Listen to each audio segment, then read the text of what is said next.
मेरे को वो अमेठी वाला सवाल आपसे लेना, मैं ले रहा हूं उसके बाद। हाँ सुधांशु जी, ईवीएम वाली बात। देखिए, मैं बताना चाहता हूं, पंकज जी तो इतने वरिष्ठ पत्रकार हैं, आपको ध्यान ही नहीं रहता साहब। समय समय पे चुनाव की प्रक्रिया में आप तो पहले बोले 2011-10 में उन्होंने कहा कि वो बटन दबाते थे कांग्रेस पे और भाजपा वोट जाता था। 2011-10 में किसकी सरकार थी इस देश में?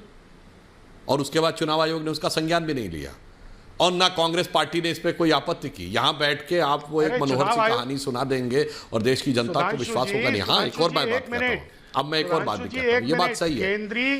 केंद्रीय निर्वाचन आयोग ने कहा कि ये ईवीएम हमने नहीं भेजी और बाद में पता चला कि वो ईवीएम गुजरात की सरकार ने एक निजी कंपनी से ली थी इस्तेमाल करने के लिए। 30,000 ईवीएम केंद्रीय निर्वाचन आयोग ने कहा हमने भेजी ही नहीं।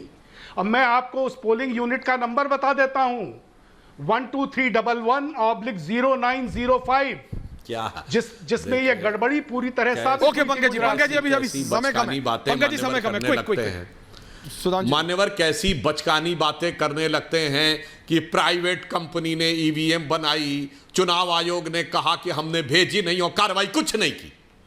तो गजब का तर्क दे देते आप लोग आके। पहले चुनाव आयोग ने क्यों नहीं भेजी? अब चुनाव आयोग ने भेजी नहीं, हमने उन्होंने प्राइवेट कंपनी से मंगाई और कार्रवाई कुछ नहीं हुई और ना कोर्ट ने संज्ञान लिया और ना आपने जाके कोर्ट में कहा। और आज आके आप कह रहे 12 साल बाद मैं एक कहानी सुना रहा हूं। अब मैं एक और फैक्ट कहता हूं, देखिए समय समय पे चुनावी प्रक्रिया में और जो टेक्नोलॉजी है उसके अंदर अगर कोई भी समस्या आती है तो उसके वेरिफिकेशंस भी किए जाते हैं। जैसे पुराने लोगों से पूछिए तो 1952 के पहले चुनाव में ये मतपेटी है ना जी, वो बैलगाड़ियों पे रख के एक जगह से दूसरे जगह भेजी जाती थी। हाँ, 2-2 3-3 दिन मतदान होता था। फिर लगा कि ये नहीं संभव है, इसमें लूटिया जाएगा। फिर मतपेटियां लूटी जाने लगी तो फिर उसी मतदान केंद्र में सीसीटीवी लग गए। अब टेक्नोलॉजी बेहतर हो गई। उसी प्रकार ईवीएम के अंदर अगर कोई विषय रहा होगा तो उसको चुनाव आयोग ने हैकाथन करके सामने रख दिया ना, जिसको हैक करना हो करके दिखाओ।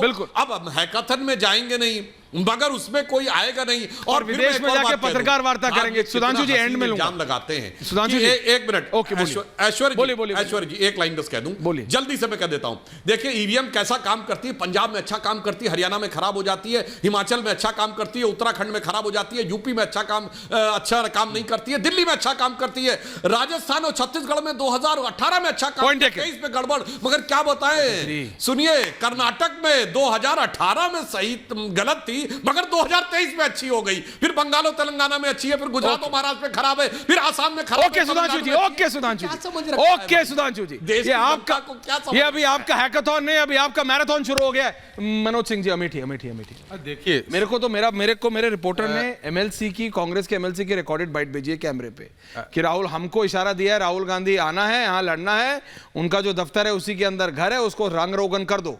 देखिए ऐश्वर्या जी, सबसे बड़ी बात है कि जो इन लोगों ने कहा कि जुमा पहला और दूसरा मेरे पास आ गया है, मैं ये साफ बता देना चाहता हूं कि पहले और फर्स्ट सेकंड राउंड का चाहे जो भी रहे, जो इंडिया गठबंधन के कार्यकर्ता हैं जिस तरीके से निराश होकर घूम रहे थे, तो उधर से कन्नौज से आरएसएस वाले नहीं निकले बीजेपी को। अब मैं वही बता रहा हूँ, कन्नौज से अखिलेश यादव आकर और अमेठी से राहुल गांधी आकर ये जो जोश भरने का कोशिश कर रहे हैं, जनता तो डिसाइड कर लेती है 6 महीना पहले। और जिस तरीके से चुनाव हो रहा है, मुझे नहीं लग रहा है कि ये जिस तरह की सोच बनाकर और सीटों पे आंकड़े लेकर चल रहे हैं उसमें बहुत ज्यादा सफलता मिलेगी। कौशिक जी एंडिंग कमेंट्स, कौशिक साहब।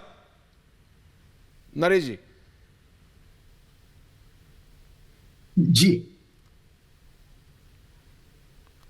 देखिए, आप कुछ देर पहले जो बात कर रहे थे जी, बोलिए जी, मुझसे सवाल पूछा जी, बोलिए कौशिक साहब। ओके ऑडियो चला गया। पंकज जी ठीक है। Rajesh ji ending comments.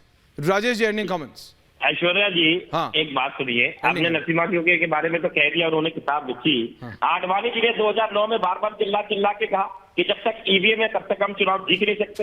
इनके सहयोगी जेडीएस एलजेपी ने इस बात को बिल्कुल कहा तो अरविंद केजरीवाल ने भी था कि मैं कभी इलेक्शन लड़ूंगा नहीं, पर राजनीति में ऐसा ही होता है राजेश जी। ये आपसे बेहतर कौन जानता है? मेरे भाई जी बोलिए भाई साहब। सुधांशु जी को बोलने दो यार, उनको पॉइंट आप क्यों दे रहे हो? अरे अभी टाइम नहीं है मेरे पास सुधांशु जी के। हाँ तो बोलिए। इसलिए मुझे बोलने दो ना मेरे टाइम। अच्छा जल्दी दूसरी बात, जब इलेक्शन कभी जब चीफ जस्टिस ने खुद कहा, हेलो आवाज आ रही है आपको? हाँ बाबुलन बोलो मेरे भाई। जब चीफ जस्टिस जब खुद कहा कि एक सीट इलेक्शन कमीशन में चीफ जस्टिस ऑफ इंडिया होंगे, प्राइम मिनिस्टर होंगे और एलओपी होंगे, क्या करा? ये डर गए, इन्हें चीफ जस्टिस पे देश के न्यायालय पे भरोसा ही नहीं है, इन्होंने उनको हटा दिया और एक अपना यूनियन मिनिस्टर कर दिया। इन्हीं की बात बनी। आज इलेक्शन कमीशन सॉरी, लेकिन वो तो बीजेपी की यूनिट बन चुका है, बीजेपी का यूनिट बन गया। Sudhanshu Chaturvedi ending comments on that. Okay Sudhanshu Chaturvedi ending comments on that. Delhi में इलीगल होर्डिंग है ना, रिलैक्स रिलैक्स रिलैक्स। वो कह रहे इलेक्शन कमीशन आपका आउटफिट है। अरे राजेश, रिलैक्स। और उसके बाद में इलेक्शन कमीशन की आवाज ओके भाई ओके। आडवाणी जी ने कहा था तो अरविंद केजरीवाल ने भी कहा था कि मैं इलेक्शन नहीं लड़ूंगा। Relax Sudhanshu Chaturvedi ending and then I am ending. जब हम लोगों ने आपत्ति की थी, सुनिए, जब हमने आपत्ति की थी तो इलेक्शन कमीशन ने तो नहीं कहा था आके हैक करके दिखा दो। अब तो इलेक्शन कमीशन ने बुलाया ना, तब बुलाया था क्या 2010 में? और राजेश गुप्ता जी आप भूल जाते हैं, इस देश में एक चीफ इलेक्शन कमिश्नर रहा जो हटने के बाद कांग्रेस सरकार का मंत्री बना, जिसने एक वोट से अटल जी की सरकार गिरने के बाद 6 महीना इलेक्शन पोस्टपोन किया। अप्रैल 99 में सरकार गिरी, सितंबर 99 में चुनाव हुआ, मगर वो तो संयोग से कारगिल आ गया। वो इसलिए था कि एक वोट की सिंपैथी चली जाए। मनोहर सिंह गिल, अब साफ हो गया ना, एमएस गिल साहब बताइए, सरकार में मंत्री रहे और आप कह रहे हैं ये हो गया था। पर आपके ऊपर भी सुधांशु जी काउंटर आता है। कमिश्नर ने एक कमीशन से जब आप 67 सीटें और 63 सीटें दिल्ली में जीतते, तब इलेक्शन कमीशन अच्छा रहता है नहीं? और अब आपको गड़बड़ नहीं लगता? नहीं, बट सुधांशु जी फिर विपक्ष कहता है कि उनके पास तो एक इलेक्शन कमिश्नर ही था, आपके पास तो आर्मी चीफ, फॉर्मर ये फॉर्मर वो, गवर्नर रिजाइन करके इलेक्शन लड़ लेते हैं, फिर इलेक्शन आ जाते हैं। इसलिए मैं कहता हूं आजकल राजनीति एंड मोरालिटी या राजनीति में तो सब बराबर है सुधांशु। वैसे मैं एक बात बताऊं आपको। जी बता दीजिए। आज की जनरेशन भूल गई होगी ऐश्वर्य जी, हाँ। इस देश में एक ही इलेक्शन कमिश्नर हुआ करता था जी। और मैं बता दूं, हमें बचपन में याद है 1985 का विधानसभा चुनाव, पूरे उत्तर प्रदेश में 40-42% वोटिंग हुई, अमेठी में 91% वोटिंग हुई, और कुछ बूथों पे 106% वोटिंग हुई। ये कमीशन ने जांच की। जब टीएन शेषन ने एक्शन लेने शुरू किए तो इन्होंने 3 सदस्यीय इलेक्शन कमीशन बनाया और कहा बहुमत से निर्णय होगा ताकि टीएन शेषन के हाथ बांध दिए जाएं। ये वाली तकनीक चेक कर ले, ये 100 में से 106 लाने वाली तकनीक, अगर मैं गलत कह रहा हूं तो बता दीजिए। 100 में से 106 लाने वाली तकनीक अगर मेरे पास भी होती तो नरेश कौशिक जी, मैं भी लंदन में बैठा होता कहीं, यूपी मैं बता रहा हूं, ये 100 में से 106 लाने वाली तकनीक मेरे पास नहीं है भैया। ये कांग्रेस के पास कहां से आई पंकज जी? मुझे भी दिला देते, मैं भी कहीं बैठा बताऊं उसमें कारण क्या हुआ था कि मत पेटियां लूट के लोग जाते थे जंगल में और धड़ाधड़ वो करके पंच करके डालते थे। उसमें कई बार ध्यान नहीं रहा कि जिस मैं फालतू में ही अपने पिताजी से इतना पिटा, उससे ज्यादा मतपत्र डाल। अरे मैं फालतू में ही अपने पिताजी से पूरे स्कूल के टाइम में इतना पटा। ये वाली टेक्नोलॉजी मुझे भी पता होती तो 100 में से 106 नहीं 101 ही ले आता। बहुत बहुत धन्यवाद आप सबका। पूछता है भारत में